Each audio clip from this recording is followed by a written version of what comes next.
প্রিয় দর্শক নমস্কার, ମୁଁ ଡକ୍ଟର ଭବତୋଷ ମଣ୍ଡଲ, ଜଣେ ହୋମିଓପାଥିକ ଚିକିତ୍ସକ। ମୋର YouTube channel Mandal homeo and ରିସର୍ଚ୍ଚରେ ଆପଣମାନଙ୍କୁ ହାର୍ଦ୍ଦିକ ସ୍ୱାଗତ ଜଣାଉଛି। ଆଜି ଆମେ ମଳଦ୍ୱାରର କିଛି ସାଧାରଣ ରୋଗ ଉପରେ ଆଲୋଚନା କରିବା। ଆପଣମାନେ ଅର୍ଶ, ମଳକଣ୍ଟକ ଓ ଭଗନ୍ଦର ଏହି ତିନୋଟି ରୋଗ ସମ୍ବନ୍ଧରେ ଶୁଣିଥିବେ। ମାତ୍ର ଏହି ତିନୋଟି ରୋଗ ମଧ୍ୟରେ କେଉଁ ରୋଗର ଲକ୍ଷଣ କ'ଣ ତାହା ହୁଏତ ବହୁତ ଲୋକ ଜାଣିନଥିବେ। ତେଣୁ ଏହି ତିନୋଟି ରୋଗର ଲକ୍ଷଣ ଏବଂ ରୋଗ ତିନୋଟି ମଧ୍ୟରେ କି ପାର୍ଥକ୍ୟ ଅଛି ତାହା ଜାଣିବା। କି କି ଲକ୍ଷଣ ଥିଲେ ଆମେ ତାକୁ ଅର୍ଶ କହିବା, କି ଲକ୍ଷଣ ଥିଲେ ମଳକଣ୍ଟକ ବା ଭଗନ୍ଦର କହିବା, ଆସନ୍ତୁ ଜାଣିବା। ସର୍ବପ୍ରଥମେ ଆମେ ଜାଣିବା ଅର୍ଶ କଥା। ପ୍ରିୟ ଦର୍ଶକ, ମଳଦ୍ୱାର ଭିତରେ ଥିବା ଭେନ୍ କୌଣସି କାରଣ ଯୋଗୁଁ ଫୁଲିଗଲେ ତା ଉପରେ ଥିବା ସଫ୍ଟ ଟିସ୍ୟୁ ଏବଂ ମ୍ୟୁକସ୍ ମେମ୍ବ୍ରେନ୍ ସେହି ଫୁଲି ଯାଇଥିବା ଭେନ୍ ସହିତ ଧୀରେ ଧୀରେ ଆହୁରି ଫୁଲିଯାଏ। ବାରମ୍ବାର ତା ଉପରେ ପ୍ରେସର ପଡ଼ିବା ହେତୁ ତାହା ଧୀରେ ଧୀରେ ତଳକୁ ଝୁଲି ପଡ଼େ। ଅଧିକ ବଡ଼ ହେଲେ ତାହା ମଳଦ୍ୱାର ବାହାରକୁ ବାହାରି ଆସେ। ସେତେବେଳେ ପେସେଣ୍ଟ ଜାଣିପାରେ ଯେ ତାକୁ ଅର୍ଶ ସମସ୍ୟା ଅଛି। ତା ଆଗରୁ ରୋଗୀ ଜାଣିପାରେ ନାହିଁ, କାରଣ ଅର୍ଶ ରୋଗରେ ପେନ୍ ପ୍ରାୟ ହୁଏ ନାହିଁ। ଏହି ଅର୍ଶକୁ ହେମୋରଏଡ୍ ମଧ୍ୟ କୁହାଯାଏ। ଅର୍ଶ ହେଲେ ମଳଦ୍ୱାର ଭିତରେ ହୋଇଥିବା ଅର୍ଶବଳୀଟି ଝାଡ଼ା ବେଳେ ଲାଲ ପିଆଜ ପରି ଗୋଟିଏ ମାଂସ ପିଣ୍ଡୁଳା ବାହାରକୁ ବାହାରି ଆସେ। ପୁଣି ଝାଡ଼ା ପରେ ତାହା ମଳଦ୍ୱାର ଭିତରକୁ ଚାଲିଯାଏ। କିନ୍ତୁ ଅର୍ଶବଳୀ ବେଶୀ ବଡ଼ ହେଲେ ତାହା ଆଉ ଭିତରକୁ ଯାଇପାରେ ନାହିଁ। ତେଣୁ ସେତେବେଳେ ରୋଗୀକୁ କଷ୍ଟ ହୁଏ। ଅର୍ଶବଳୀରେ ଇନଫେକ୍ସନ୍ ହେଲେ ମଧ୍ୟ ରୋଗୀକୁ କଷ୍ଟ ହୁଏ। ଅର୍ଶ ବା ପାଇଲ୍ସ ହେଲେ ତାହା ଯେତେ ସମୟ ପର୍ଯ୍ୟନ୍ତ ନ ଫାଟେ ସେତେ ସମୟ ପର୍ଯ୍ୟନ୍ତ ବ୍ଲିଡ଼ିଂ ହୁଏ ନାହିଁ। ଅର୍ଶ ହେଲେ ସେଥିରୁ ଅଳ୍ପ ବା ଅତ୍ୟଧିକ ରକ୍ତପାତ ହୋଇପାରେ। ଏତେ ମାତ୍ରାର ବ୍ଲିଡ଼ିଂ ମଳକଣ୍ଟକରେ ହୁଏ ନାହିଁ। ଆଉ ଭଗନ୍ଦର ହେଲେ ରକ୍ତମିଶା ପୁଜ ବା କେବଳ ପୁଜ ନିର୍ଗତ ହୁଏ। ଭଗନ୍ଦରରେ ବ୍ଲିଡ଼ିଂ ହୁଏ ନାହିଁ। ମଳକଣ୍ଟକ ହେଲେ ଅର୍ଶ ପରି ବଳି ମଳଦ୍ୱାର ଭିତରେ ସୃଷ୍ଟି ହୁଏ ନାହିଁ। ମଳକଣ୍ଟକରେ ମଳଦ୍ୱାର ଫାଟିଯାଏ, କାରଣ ଯେତେବେଳେ ରୋଗୀର ମଳଦ୍ୱାର ସରୁ ଥାଏ ଏବଂ ଆଉ ସେହି ସରୁ ମଳଦ୍ୱାରରୁ ଅଧିକ ମୋଟା, ଟାଣ ଏବଂ ଶୁଖିଲା ମଳ ନିର୍ଗତ ହୁଏ, ସେତେବେଳେ ମଳଦ୍ୱାର ଅଧିକ ପ୍ରେସର ହେବା ହେତୁ ତାହା ଫାଟିଯାଏ ବା ଛିଣ୍ଡିଯାଏ। ସେଥିରୁ ରକ୍ତ ବାହାରେ, ଯାହା ମଳ ସହିତ ମଳର ଗୋଟିଏ ପାର୍ଶ୍ୱରେ ଲାଲ ଗାରଟେ ପରି ଲାଗି ଲାଗି ନିର୍ଗତ ହୁଏ। ଯେଉଁ ପାର୍ଶ୍ୱଟି ଫାଟିଛି ଠିକ୍ ସେହି ପାର୍ଶ୍ୱର ମଳରେ ଗୋଟିଏ ଲାଲ ଗାର ହୋଇଯାଏ। ବେଳେବେଳେ ଏହି ରକ୍ତ ଟୋପା ଟୋପା ହୋଇ ମଧ୍ୟ ନିର୍ଗତ ହୁଏ। ଅର୍ଶ ପରି ଏତେ ଅଧିକ ରକ୍ତ ବାହାରେ ନାହିଁ।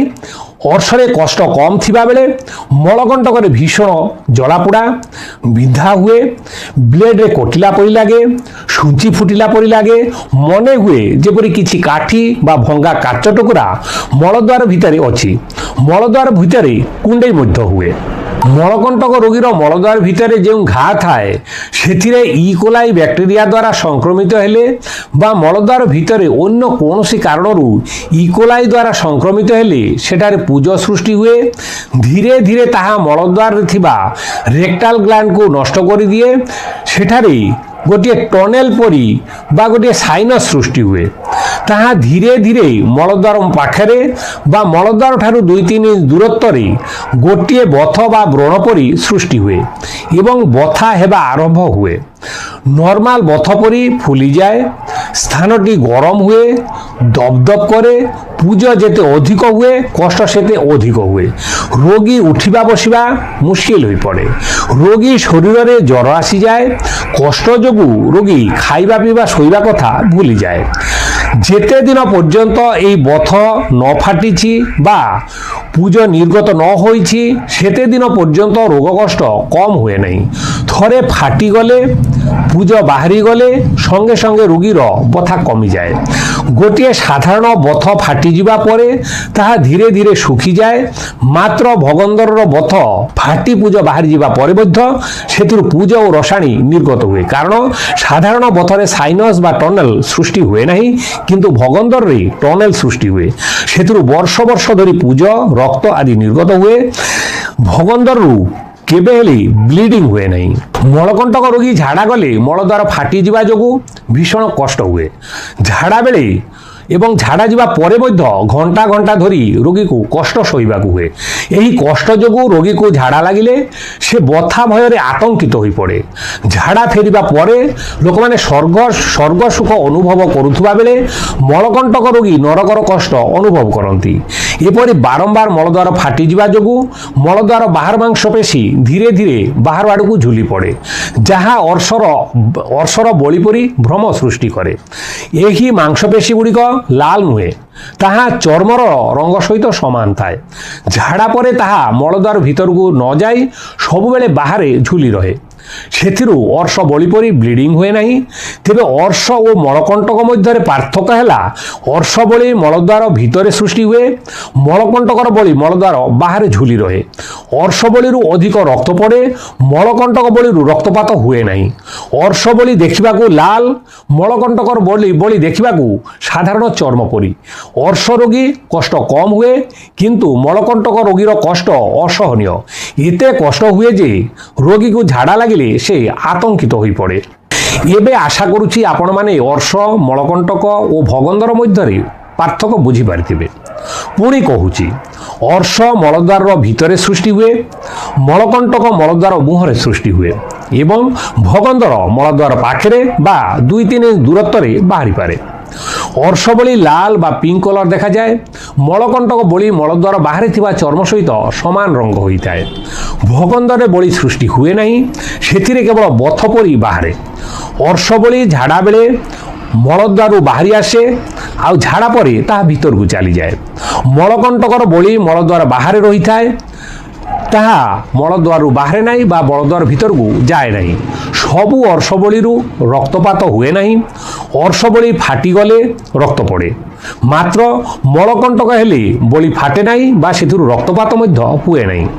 ମଳଦ୍ୱାର ଫାଟେ ଏବଂ ସେଥିରୁ ରକ୍ତ ପଡ଼େ, ଆଉ ଭଗନ୍ଦରରୁ ବ୍ଲିଡ଼ିଂ ହୁଏ ନାହିଁ, କିନ୍ତୁ ସେଥିରୁ ପ୍ରାୟ ସବୁଦିନ ପୂଜ ଓ ରସାଣୀ ନିର୍ଗତ ହୁଏ। ଅର୍ଶ ରୋଗୀକୁ କଷ୍ଟ କମ୍ ହୁଏ, କିନ୍ତୁ ମଳକଣ୍ଟକ ଓ ଭଗନ୍ଦର ରୋଗୀକୁ କଷ୍ଟ ଅସହନୀୟ ହୋଇପଡ଼େ। ମଳକଣ୍ଟକ ରୋଗୀର କଷ୍ଟ ପ୍ରାୟ ସବୁଦିନ ବା ଅଳ୍ପ ବା ଅଧିକ ହୁଏ, ମାତ୍ର ଭଗନ୍ଦର ରୋଗୀର କଷ୍ଟ ପୂଜ ବନ୍ଦ ହୋଇଗଲେ ଓ ପୂଜ ସେଥିରେ ଜମା ହୋଇ ରହିଲେ ଅଧିକ କଷ୍ଟ ହୁଏ, ମାତ୍ର ପୂଜ ବାହାରିଗଲେ ଆଉ କଷ୍ଟ ହୁଏ ନାହିଁ। ଭଗନ୍ଦର ରୋଗ ହେଲେ ଯେଉଁ ଟନେଲ ସୃଷ୍ଟି ହୁଏ, ସେଥିରେ ସାଧାରଣତଃ 2ଟି ମୁହଁ ସୃଷ୍ଟି ହୁଏ, ଗୋଟିଏ ମଳଦ୍ୱାର ଭିତରେ ଆଉ ଗୋଟିଏ ମଳଦ୍ୱାର ବାହାରେ। ପୁରୁଣା ହୋଇଗଲେ ରୋଗ ଅଧିକ ହେବାର ସମ୍ଭାବନା ଥାଏ। ସେତେବେଳେ ଏହାର ମୁହଁ 2ଟି, 3ଟି ବା ତାଠାରୁ ଅଧିକ ହୋଇପାରେ। ପ୍ରକୃତରେ ଭଗନ୍ଦର ରୋଗଟି ଚିକିତ୍ସା କରିବା ଏତେ ସହଜ ନୁହେଁ, କାରଣ ଏଥିରେ ଯେଉଁ ସାଇନସ୍ ସୃଷ୍ଟି ହୁଏ, ସେହି ସାଇନସ୍କୁ ସମ୍ପୂର୍ଣ୍ଣ ଭାବରେ ବାହାର କରି ନ ପାରିଲେ ତାହା ଭଲ ହେବ ନାହିଁ। ପୁଣି ସାଇନସ୍ଟିକୁ ବାହାର କରିବାକୁ ହେଲେ ସେହି ସାଇନସ୍ଟି କେଉଁ ଆଡ଼େ ବିସ୍ତାର ଲାଭ କରିଛି ତାହା ପ୍ରଥମେ ଜାଣିବାକୁ ହେବ, ମାତ୍ର ତାକୁ ଜାଣିବା ପାଇଁ ସେପରି ସଠିକ୍ ପରୀକ୍ଷା ମଧ୍ୟ କିଛି ନାହିଁ। ତେଣୁ ଏକ୍ସରେ ବା MRI ଦ୍ୱାରା ତାହା ସମ୍ପୂର୍ଣ୍ଣ ଜାଣି ହୁଏ ନାହିଁ। ତେଣୁ ବାରମ୍ବାର ଅପରେସନ୍ କରି ମଧ୍ୟ ରୋଗୀମାନେ ସୁସ୍ଥ ହୋଇପାରୁନାହାନ୍ତି। ସେଥିପାଇଁ ଲୋକମାନେ କହନ୍ତି ଯେ ଏ ରୋଗ ଭଲ ହେବନି। ଏକଥା ସତ ନୁହେଁ। ଅର୍ଶ, ଭଗନ୍ଦର ଓ ମଳକଣ୍ଟକ ଏହି 3ଟି ଯାକ ରୋଗ ସମ୍ପୂର୍ଣ୍ଣ ଭଲ ହୋଇପାରିବ। ଆମ ଚିକିତ୍ସାଳୟରେ ଏହି ରୋଗ ଚିକିତ୍ସା ପରେ ଭଲ ନହେଲେ ଆପଣଙ୍କ ଚିକିତ୍ସା ଖର୍ଚ୍ଚ ଫେରସ୍ତ ଦିଆଯିବ। ତେଣୁ ପ୍ରିୟ ବନ୍ଧୁ, ଯଦି ଏହି ରୋଗ ବର୍ଷ ବର୍ଷ ଧରି ଭୋଗୁଛନ୍ତି, ବାରମ୍ବାର ଅପରେସନ୍ କରି ମଧ୍ୟ ରୋଗମୁକ୍ତ ହୋଇପାରୁନାହାନ୍ତି, ତେବେ ସମ୍ପୂର୍ଣ୍ଣ ସୁସ୍ଥ ହେବା ପାଇଁ, ସମ୍ପୂର୍ଣ୍ଣ ରୋଗମୁକ୍ତ ହେବା ପାଇଁ ଆମ ମୋବାଇଲ ନମ୍ବର 8249954435, ପୁଣି କହୁଛି 8249954435 ନମ୍ବରରେ କଲ୍ କରନ୍ତୁ। প্রিয় দর্শক, এবে আপনার অর্শ, ভগন্দর ও মলকণ্টক রোগ 3টি মধ্যে পার্থক্য জাঁপারে। তেণু রোগ 3টি যেহেতু একা নুহে, রোগ 3টির চিকিৎসা মধ্য একা নুহে। বহুত লোক অনেক এই রোগগুড়ি চিকিৎসা করছেন, মাত্র সুস্থ করে পারুনাহান্তি। তার কারণ হচ্ছে সেই চিকিৎসক এই রোগগুড়ি সম্বন্ধে সঠিক ভাবে অবগত নুহতি। সেথিপাই বহুত লোক ভাবন্তি এবং কহন্তি এই রোগ ভাল হুয়ে না। প্রিয় বন্ধু, তাহা সত্য নুহে। অর্শ, ভগন্দর, মলকণ্টক রোগ অতি সহজরে সবুদিন পাই ভাল হয়ে যাব। যদি আপনার এই রোগ ভোগুছন্তি, অপরেশন করে মধ্য সুস্থ হয়ে পারুনাহান্তি, তেবে হতাশ হুঁতু না।